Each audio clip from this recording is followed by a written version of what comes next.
Hi guys, it's me Lola Palooza here at Plat 99 at the Alexander Hotel.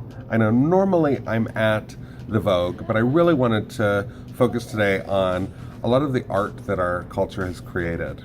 A lot of people don't think about how much we've really contributed to the world of art today.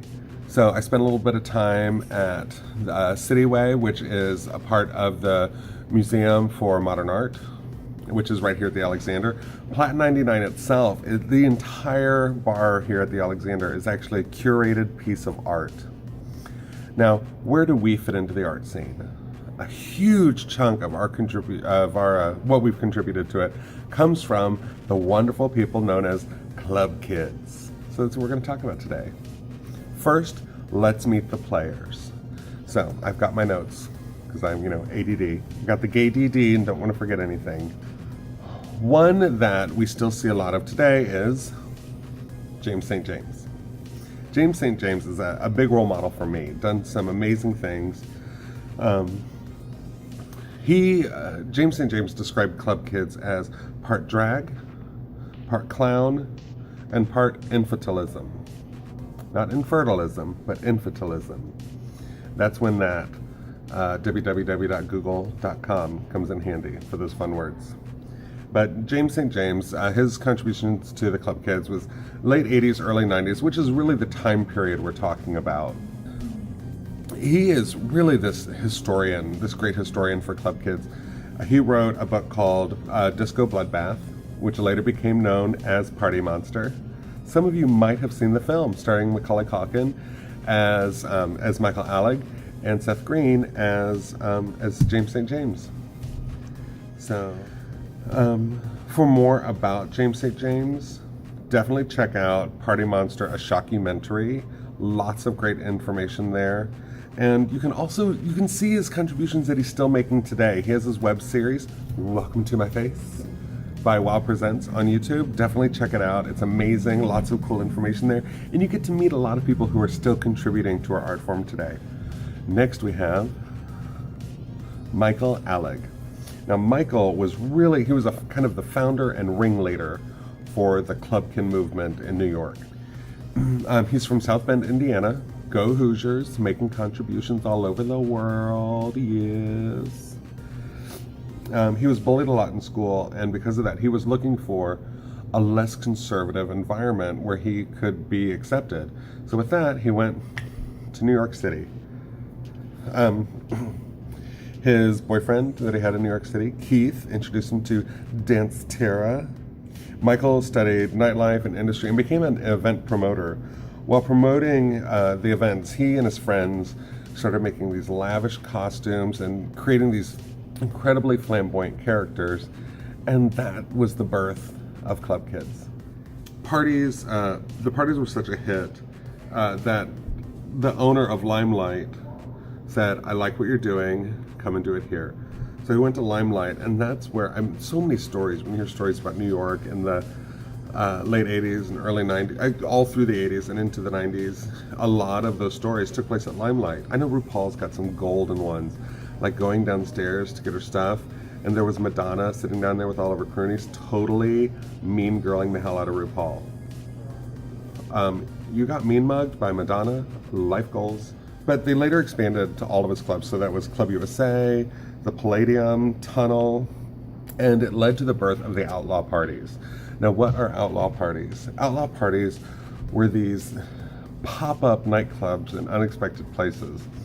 You had Burger King, Dunkin' Donuts there in Times Square, abandoned houses and subway stations, subway platforms. They were credited with revitalizing the nightlife in New York, which had really taken a big hit after Andy Warhol's death in 1987. And so Michael was really key in bringing back nightlife and making it fun, cool, hip, and weird. And it was really neat too, because prior to this, if you wanted to go someplace and be seen, you went to a Studio 54 or a Limelight, things like that.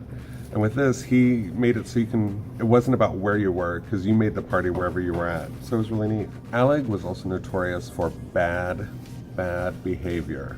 So what does that bad behavior entail? Well, he would pee on partygoers and in their drinks. Ew, but teach their own.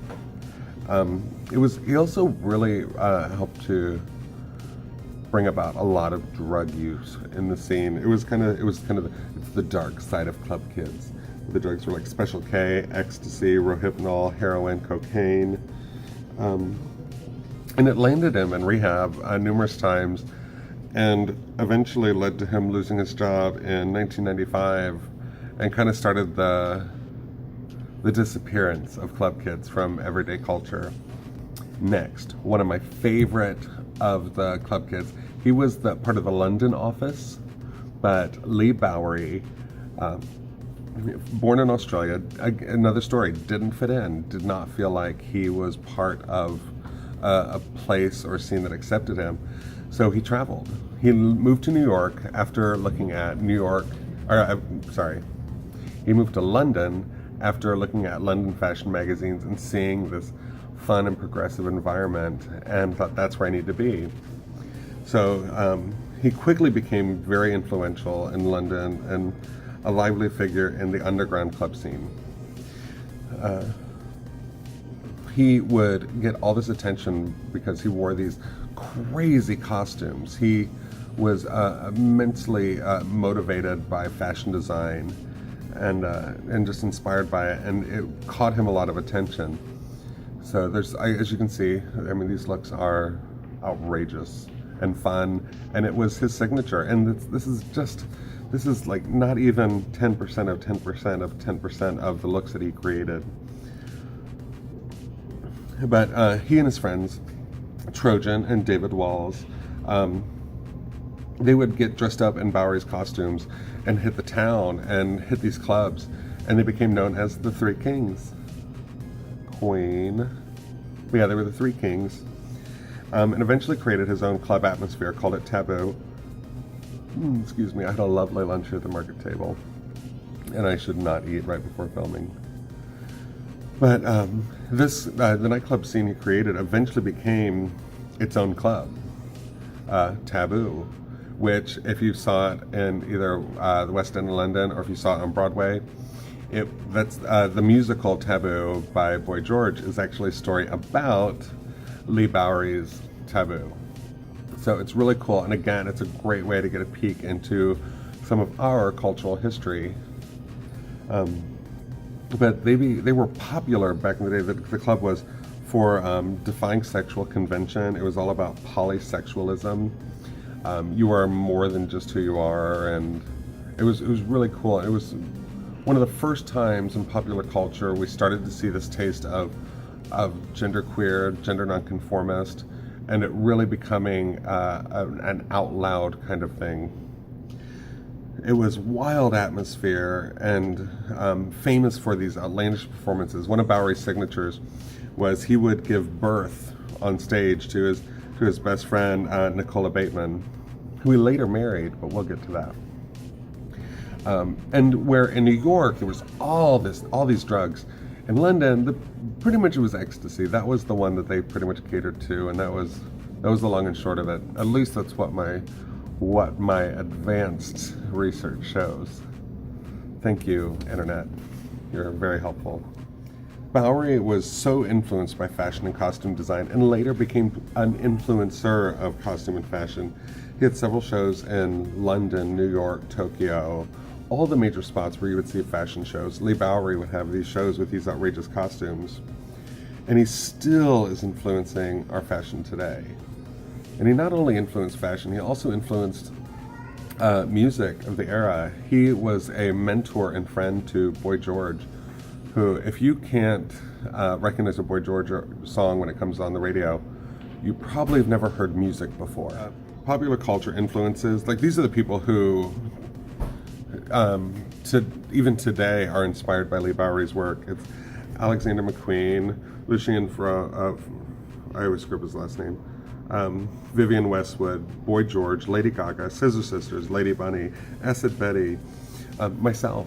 I'm very inspired when I'm trying to think of my loud, crazy looks. I always open up my little book of Leigh Bowery looks and go, oh, he thought outside of the box and created these really cool silhouettes and looks, and I'm completely enamored by him. He even created the tranimal drag movement. So when drag queens would have these glamorous looks fused with animal appearance, that's something Leigh Bowery gave the drag community.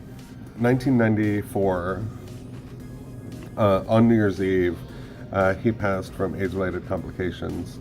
This was 7 months after he married his longtime best friend Lola, who was female, but while he was presumed to be a homosexual male, it kind of falls into that polysexualism. For him, it wasn't about gender; it was about that companionship, and they really had a beautiful story. That's a story that I think definitely needs a movie made solely around it, because that was a unique and beautiful relationship. And the Club Kids, they gave us so much more than just these three. There was Amanda Lepore, who really in the early 90s worked and supported herself. She worked in a nail salon. She worked as a dominatrix, cosmetic sales girl. But she saw all of this, the extreme, and she wanted people to know that you could still be beautiful and glamorous and gorgeous in the Club Kid scene, and that was really her mission. And today she still works as a performance artist and as a model and is gorgeous and glamorous and crazy and wonderful. You know what? Let her tell you what she thought of Club Kid culture and her place in it. Well, I think that we'd be paid anyway, but we just have so much more fun expressing ourselves like this, and it makes the club so much more colorful. Yeah, we're not all paid. Amanda, for instance, is a guest. So Amanda isn't paid? No, she's somebody that, somebody would want at their party maybe because of the way she looks or because of her personality. And she makes the party a lot more fun. You don't have any what? I don't have any time to work because I'm too busy getting ready all the time we're going out. So how do you live, Amanda? Spangles cost. Well, I don't know, just, I dress for men. I'm just like a man's fantasy of the ideal woman, and I always get what I want and never been rejected. So do men give you money? Do you turn tricks? No. I just asked. I have no trouble in New York, but in California I had a little bit of trouble. Like I got thrown out of Disneyland because they said it was a family place. And they threw you out of Disneyland? Yes. Did you get on any of the rides? No, they said that, first of all, I went there and I walked around and I was having a nice time with the date and everything. And then this man approached me and I was wearing a girdle. And he said, but it was very in at the time. I mean, like Jodie Watley and Madonna was wearing them in videos and everything. So I didn't really understand it. I said I was from New York and I wanted to go to Disneyland and stuff. And I thought that it was more glamorous out there because there's movie stars there and stuff and everything, and it isn't. Other people we saw from this movement, obviously, this gave us RuPaul. Without the Club Kid movement and everything going on in New York, we wouldn't have RuPaul. All the queens of that era were influenced by the Club Kid movement. This helped to create Boing here in our city, which we're trying to bring back and revitalize and reinvent with Slay.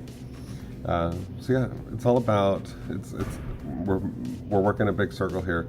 There was this great time where we developed so much culture and we want to make sure we don't lose it. So remember guys, the last Sunday of every month, #Slay, where you can slay every day, slay your way. But yeah, come join us at the Vogue. This month, while we don't have a formal theme, it is up to you to bring out your best Club Kid realness. Club Kid wasn't about a specific look, it was about your look. It was about creating your art and expressing yourself for who you are, for all of who you are. So we really look forward to seeing you, and remember, if you're having a bad day, you better turn it around and #Slay.